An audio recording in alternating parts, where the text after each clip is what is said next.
Hello दोस्तों, मैं आकाश गर्ग स्वागत करता हूं आप सभी का इस वीडियो में। और आज हम एलआईसी के एक नए इंश्योरेंस प्लान नंबर 720 के बारे में जानने वाले हैं, जिसका नाम है एलआईसी का न्यू मनी बैक प्लान। यहां पर जैसे कि आपको नाम से ही पता चलता है, ये एक मनी बैक प्लान है, यानी कि पॉलिसी टर्म के दौरान इसमें आपको कुछ मनी बैक का अमाउंट मिलता है या सर्वाइवल बेनिफिट का अमाउंट मिलता है, जो कि आपके पॉलिसी के कुछ इंटरवल पर मिलता रहेगा। उसके बाद जब आपकी पॉलिसी की मैच्योरिटी होगी तो मैच्योरिटी का अमाउंट भी मिलता है।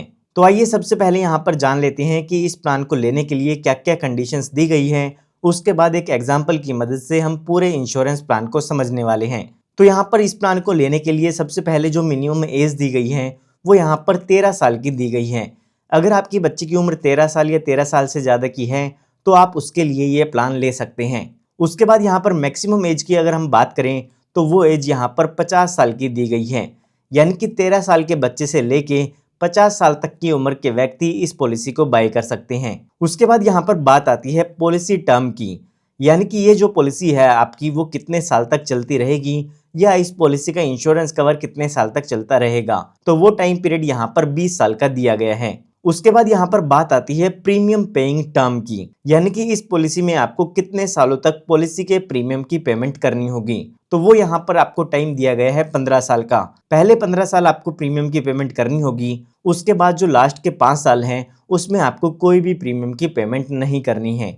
उसके बाद यहाँ पर अगर हम बात करें मिनिमम सम एश्योर्ड की, तो वो यहाँ पर 2 लाख रुपए का दिया गया है। इसका मतलब आप कम से कम 2 लाख रुपए का बीमा इसमें ले सकते हैं। इसका मतलब ये नहीं है कि आपको 2 लाख रुपए पे करने हैं। इसके बेसिस पर ही आपके प्रीमियम की कैलकुलेशन की जाती है और जो भी आपके बेनिफिट्स होते हैं वो कैलकुलेट किए जाएंगे। उसके बाद यहाँ पर बात आती है मैक्सिमम सम एश्योर्ड की, यानी कि ज़्यादा से ज़्यादा बीमा आप इसमें कितने रुपए का ले सकते हैं। तो उसके लिए यहाँ पर कोई भी लिमिट नहीं है। यह आपके इनकम डॉक्यूमेंट्स पर डिपेंड करता है कि आपको एलआईसी ज़्यादा से ज़्यादा इंश्योरेंस कितना देती है। आइए अब एक एग्जाम्पल की मदद से समझते हैं कि इस प्लान के बेनिफिट आपको क्या क्या मिल जाते हैं। तो एग्जाम्पल को समझने के लिए हम मान लेते हैं कि जो आपकी एज है वो 30 साल की है और जो आप सम एश्योर्ड लेना चाहते हैं, यानी कि जो बीमा लेना चाहते हैं, वो आप 10 लाख रुपए का लेना चाहते हैं।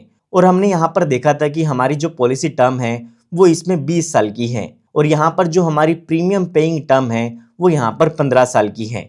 तो यहाँ पर अगर हम इसके प्रीमियम की कैलकुलेशन करते हैं तो 1 साल का जो हमें प्रीमियम पे करना होगा वो होगा 77,409 रुपये का। और अगर हम इसमें जीएसटी भी ऐड कर देते हैं तो वो होगा 80,892 रुपये का। और यहाँ पर सेकेंड ईयर में जो जीएसटी का रेट है वो कम होता है, तो उस केस में यहाँ पर आपका जो प्रीमियम होगा वो भी आप स्क्रीन पर देख सकते हैं। तो यहाँ पर जब भी हम पॉलिसी लेते हैं तो उस टाइम पर हमें पॉलिसी के प्रीमियम की पेमेंट करनी होगी। यहाँ पर पॉलिसी की प्रीमियम पेइंग टर्म 15 साल की है, तो आने वाले 15 सालों तक हमें प्रीमियम की पेमेंट करनी होगी। उसके बाद यहाँ पर हमें 5 साल कोई भी प्रीमियम की पेमेंट नहीं करनी है। और जब यहाँ पर हमारी पॉलिसी के 20 साल पूरे हो जाएंगे तो उस टाइम पर यहाँ पर पॉलिसी की मैच्योरिटी हो जाती है। हमारे एग्जाम्पल के हिसाब से जब यहाँ पर एज 50 साल की होगी तो उस टाइम पर पॉलिसी की मैच्योरिटी होगी। आइए अब जानते हैं कि इसमें आपको क्या क्या बेनिफिट मिलने वाला है। तो यहाँ पर एक ये मनी बैक प्लान है, तो पॉलिसी के 5th ईयर के एंड के बाद यहाँ पर आपको मनी बैक का अमाउंट मिलता है, या हम कह सकते हैं सर्वाइवल बेनिफिट मिलता है, जो कि आपके बेसिक सम एश्योर्ड का 20% अमाउंट होता है। हमारे केस में जो हमारा बेसिक सम एश्योर्ड है वो 10 लाख रुपए का है, तो 10 लाख रुपए का अगर हम 20% करते हैं तो वो 2 लाख रुपए का अमाउंट मिल जाता है, जो कि आपको सर्वाइवल बेनिफिट या मनी बैक के रूप में मिलता है। ठीक इसी तरह से जब पॉलिसी के 10 साल पूरे होते हैं तो उस टाइम पर भी आपको ये अमाउंट मिलेगा, जो कि 2 लाख रुपए का होगा। और ठीक इसी तरह से जब 15 साल पूरे होते हैं पॉलिसी के, तो उस टाइम पर भी आपको 2 लाख रुपए का अमाउंट मिलेगा, जो कि आपके बेसिक सम एश्योर्ड का 20% होगा। यहाँ पर आपको 3 बार मनी बैक का अमाउंट मिलता है। उसके बाद यहाँ पर जब पॉलिसी के 20 साल पूरे हो जाएंगे तो उस टाइम पर यहाँ पर मैच्योरिटी का अमाउंट मिलता है, और मैच्योरिटी पर आपको सम एश्योर्ड ऑन मैच्योरिटी मिलता है, साथ ही साथ आपको बोनस मिलता है और साथ ही साथ फाइनल एडिशनल बोनस होता है। यहाँ पर ये जो सम एश्योर्ड ऑन मैच्योरिटी का अमाउंट है वो आपके बेसिक सम एश्योर्ड का 40% होता है, क्योंकि यहाँ पर 20-20% करके आपको 3 बार मिल चुका है मनी बैक के रूप में। बाकी का बचा जो 40% सम एश्योर्ड है वो आपको मैच्योरिटी पर मिलता है, जो कि हमारे एग्जाम्पल के हिसाब से 4 लाख रुपए का हो जाता है। उसके बाद यहाँ पर आपको बोनस भी मिलता है। यहाँ पर आपकी पॉलिसी में एलआईसी की तरफ से हर साल बोनस ऐड किया जाता है। यहाँ पर ये जो बोनस होता है वो एलआईसी के एक प्रॉफिट का हिस्सा होता है। ये जो बोनस का अमाउंट है वो गारंटेड नहीं होता है। LIC आपकी पॉलिसी में हर साल बोनस ऐड करती रहेगी और उसके बाद जब आपकी पॉलिसी की मैच्योरिटी होगी तो उस टाइम पर आपको ये बोनस का अमाउंट मिल जाता है। अगर हम कैलकुलेशन समझने के लिए पास्ट ईयर के बोनस के रेट के हिसाब से ही कैलकुलेशन करें तो उसके हिसाब से जो हमें एक साल का बोनस मिलेगा वो होगा हमारे एग्जाम्पल के हिसाब से 36,000 रुपए का। तो हमें यहाँ पर 20 साल का बोनस कैलकुलेट करना है क्योंकि हमारी जो पॉलिसी टर्म है वो 20 साल की है। तो 20 साल में लगभग हमें 7,20,000 रुपए का बोनस मिल जाता है। यहाँ पर जो हमने बोनस का रेट लिया है वो 36 रुपए 1,000 रुपए के सम एश्योर्ड पर लिया है। तो 10 लाख रुपए के सम एश्योर्ड पर 36,000 रुपए का अमाउंट ये हो जाता है एक साल का बोनस। उसके बाद यहाँ पर लगभग 40,000 रुपए का फाइनल एडिशनल बोनस भी मिलता है। तो यहाँ पर अगर हम ये टोटल अमाउंट करते हैं तो ये टोटल अमाउंट 11,60,000 रुपए का हो जाता है। साथ ही साथ यहाँ पर हमें 3 बार मनी बैक का अमाउंट मिल चुका है जो कि 6 लाख रुपए है। तो यहाँ पर टोटल रिटर्न देखते हैं तो आपको 17,60,000 रुपए का अमाउंट मिल जाता है। तो यहाँ पर अगर हम प्रीमियम पेड की बात करें तो यहाँ पर विदाउट GST जो आपने प्रीमियम पे किया है वो है 11,61,135 रुपए का। तो यहाँ पर मैं उम्मीद करता हूँ आपको यहाँ पर इस पॉलिसी के बेनिफिट समझ में जरूर आई होगी। ये हमने बात तब की है जब पॉलिसी होल्डर के साथ कोई भी दुर्घटना नहीं होती है। आइए अब एक एग्जाम्पल की मदद से समझते हैं कि अगर पॉलिसी होल्डर के साथ कोई दुर्घटना हो जाती है तो उस केस में इनके नॉमिनी को क्या क्या डेथ बेनिफिट मिलते हैं। तो यहाँ पर एग्जाम्पल को समझने के लिए हम मान लेते हैं कि पॉलिसी के दौरान इस पॉलिसी होल्डर की डेथ हो जाती है और उस टाइम पर जो उनकी एज थी वो यहाँ पर 37 ईयर्स की थी। यहाँ पर एज कुछ भी हो सकती है, ये सिर्फ और सिर्फ हम एक एग्जाम्पल को समझने के लिए हमने एक एग्जाम्पल के लिए एज को लिया है। तो यहाँ पर LIC की तरफ से कहा गया है कि अगर पॉलिसी होल्डर की डेथ हो जाती है तो उनके नॉमिनी को यहाँ पर डेथ बेनिफिट मिलते हैं और डेथ बेनिफिट के रूप में सम एश्योर्ड ऑन डेथ दिया जाता है और साथ ही साथ जितने साल भी पॉलिसी चली है उतने टाइम पीरियड का बोनस भी दिया जाता है। तो यहाँ पर हमारे एग्जाम्पल के हिसाब से 7 साल बाद पॉलिसी होल्डर की डेथ हुई है तो 7 साल का बोनस दिया जाएगा। उसके बाद यहाँ पर अगर हम देखते हैं तो sum assured on death calculate करने के लिए LIC ने एक यहाँ पर कैलकुलेशन दी हुई है जिसमें LIC ने कहा है कि हम 2 कैलकुलेशन करेंगे और उन दोनों ही अमाउंट में से जो ज़्यादा अमाउंट आता है वो आपका सम एश्योर्ड ऑन डेथ का अमाउंट हो जाएगा। तो सबसे पहले जो कैलकुलेशन होगी उसमें आपके बेसिक सम एश्योर्ड का 125% अमाउंट किया जाता है। तो हमारा जो बेसिक सम एश्योर्ड है वो 10 लाख रुपए का है। अगर उसका 125% करते हैं तो 12,50,000 रुपए का अमाउंट हो जाता है। ठीक इसी तरह से जो दूसरी कैलकुलेशन है उसमें LIC ने कहा है कि जो भी आपका एनुअलाइज प्रीमियम होगा उसका 7 टाइम्स किया जाएगा। जो हमारा एनुअलाइज प्रीमियम है वो है 77,409 रुपए का। तो ये अमाउंट होगा 5,41,863 रुपए का। तो इन दोनों ही अमाउंट में से अगर आप हाईयर अमाउंट देखते हैं तो वो है 12,50,000 रुपए का।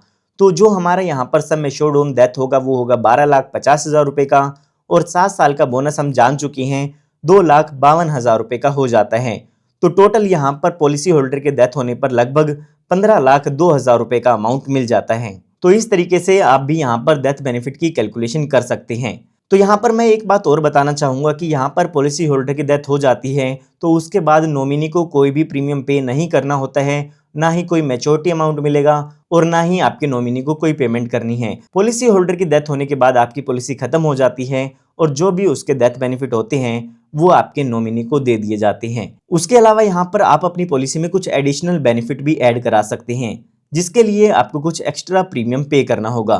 तो LIC की तरफ से यहाँ पर 3 राइडर अवेलेबल हैं, accidental death and disability benefit rider, accidental benefit rider और टर्म एश्योरेंस राइडर।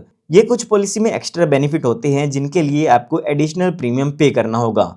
तो अगर आप इन बेनिफिट को अपनी पॉलिसी में ऐड कराना चाहते हैं तो वो पॉलिसी लेते समय भी ऐड करा सकते हैं। अभी के लिए यहाँ पर जो क्रिटिकल इलनेस राइडर है वो इस पॉलिसी में अवेलेबल नहीं है। तो उसके बाद यहाँ पर बात आती है लोन की। तो यहाँ पर आपको लोन की सुविधा भी आपकी पॉलिसी में मिल जाती है। पॉलिसी लेने के बाद अगर आपको पॉलिसी पर लोन की जरूरत होती है तो वो भी ले सकते हैं। आप अपनी पॉलिसी पर लोन ले सकते हैं और उसका जो भी इंटरेस्ट होगा वो आपको यहाँ पर पे करना होगा। यहाँ पर पॉलिसी शुरू होने के 1 साल बाद आपको ये सुविधा मिल जाती है। 1 साल बाद आप अपनी पॉलिसी पर लोन भी ले सकते हैं। उसके बाद यहाँ पर आपको सरेंडर का भी ऑप्शन मिलता है। कई बार ऐसा होता है कि आप अपनी पॉलिसी को कंटिन्यू नहीं कराना चाहते हैं तो उस केस में आप अपनी पॉलिसी को सरेंडर कर सकते हैं। 1 साल का टाइम पीरियड यहाँ पर दिया गया है। 1 साल बाद आप अपनी पॉलिसी को सरेंडर करके उसकी सरेंडर वैल्यू ले सकते हैं। तो उसके बाद यहाँ पर बात आती है मोड ऑफ पेमेंट की। तो यहाँ पर आपको 4 पेमेंट के मोड मिल जाते हैं। ईयरली, हाफ ईयरली, क्वार्टरली और मंथली। यहाँ पर इन चारों में से आप कोई भी पेमेंट का ऑप्शन चूज कर सकते हैं। साथ ही साथ यहाँ पर अगर आप मंथली पेमेंट ऑप्शन चूज करते हैं तो उसमें आपको सैलरी सेविंग स्कीम्स का या फिर नैच का ऑप्शन दिया जाता है। और अगर यहाँ पर आप नैच का ऑप्शन चूज करते हैं तो आपको 3 महीने का एडवांस प्रीमियम पे करना होगा। तो उसके बाद यहाँ पर बात आती है ग्रेस टाइम पीरियड की। तो यहाँ पर आपको LIC की तरफ से कुछ टाइम पीरियड दिया जाता है जिसके अंदर आप अपनी पॉलिसी का प्रीमियम विदाउट लेट फीस पे कर सकते हैं।